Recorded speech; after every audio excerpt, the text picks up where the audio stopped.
Bonjour à tous les passionnés de trot et bienvenue sur la chaîne Abdo, Quintet pour votre rendez-vous quotidien avec le Quintet Plus. Aujourd'hui, on prend la direction du sud-ouest de la France, sur l'hippodrome de Beaumont-de-Lomagne, temple du trot de vitesse, pour une course européenne de haut niveau, le Grand Prix Baron d'Ardeuil à Aussay-Buzet. Une épreuve qui sent bon la compétition, la stratégie et la passion. Sur 2400 mètres autostart, ils seront 14 concurrents âgés de 6 à 11 ans, prêts à en découdre pour décrocher un succès de prestige. Accrochez-vous, car cette édition 2025 s'annonce particulièrement indécise, avec un plateau d'une belle homogénéité. Beaumont-de-Lomagne est une piste exigeante, corde à droite, parcours roulant, et surtout départ lancé à l'autostart qui favorise souvent les chevaux bien placés en première ligne. Ici, le départ fait souvent la différence. Les chevaux qui s'élancent vite et trouvent la bonne position peuvent espérer aller très loin. Cette course européenne accueille quelques étrangers de qualité, bien décidés à venir défier nos meilleurs trotteurs français. Et pour les turfistes, cela promet un quintet plus très ouvert, où la moindre hésitation au départ peut bouleverser le classement final. Alors, entrons dans le vif du sujet avec les chevaux qui tiennent la corde dans cette belle confrontation. Le cheval de base, Jojo Toon, numéro 2. Impossible de ne pas commencer par le numéro 2, Jojo Toon. Entraîné par Maxime Bézier, ce trotteur affiche une régularité exemplaire depuis plusieurs semaines. Toujours dans les 3 premiers, il ne déçoit jamais lorsqu'il bénéficie d'un bon parcours. Ce mercredi, tous les voyants sont au vert. Il part en première ligne, bénéficie d'un engagement idéal et sera piloté par un driver en pleine confiance. Sur ce parcours réduit, sa vitesse de base et son aptitude à bien démarrer sont des atouts majeurs. On peut le dire sans hésiter, c'est la base solide du Quintet Plus. Sauf incident de course, il devrait jouer un tout premier rôle jusqu'au bout. Le rival désigné, Dragowski, numéro 4. Face à lui, la menace principale se nomme Dragowski, le numéro 4. Ce cheval dur à l'effort retrouve Alexandre Abrivard, un pilote redoutable lorsqu'il s'agit de juger le bon tempo. Dragowski est un cheval complet, capable d'aller de l'avant comme d'attendre.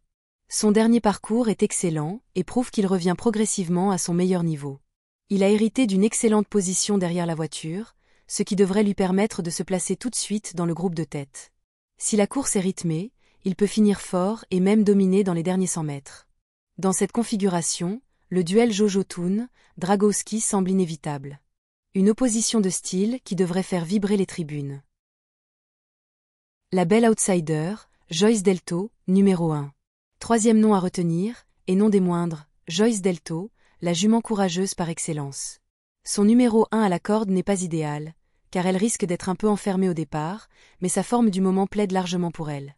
Elle adore les pistes à main droite, son entraîneur a peaufiné sa préparation, et sa pointe de vitesse finale peut faire des ravages si elle parvient à se dégager au bon moment.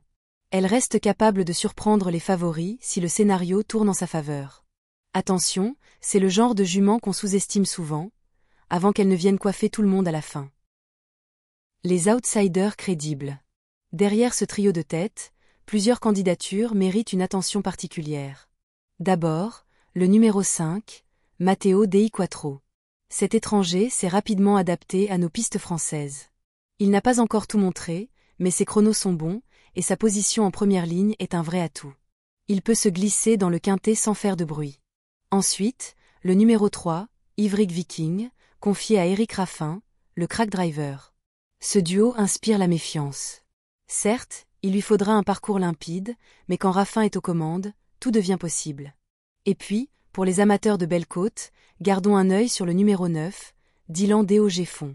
Il s'élancera en seconde ligne, mais attention, il possède une vitesse finale redoutable. Si le rythme est sélectif, il peut venir fondre sur les leaders dans la ligne droite. C'est le coup de poker du jour. Les chevaux à surveiller.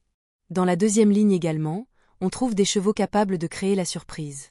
Le 13, Joliver du Gers, un local qui connaît la piste par cœur. Le 14, Freedom, souvent malchanceux mais très régulier lorsqu'il est bien placé. Si ces deux-là trouvent les bons dos pour progresser, ils peuvent accrocher un bel accessite, voire mieux en cas de défaillance à l'avant. Le pronostic complet et le conseil de jeu. Voici maintenant mon pronostic final pour le Quintet Plus du 22 octobre à Beaumont-de-Lomagne. Le 2, 4, 1, 5 et le 3. Avec le 9 et le 13 en chevaux de complément. Une combinaison équilibrée entre solidité, logique et prise de risque calculée.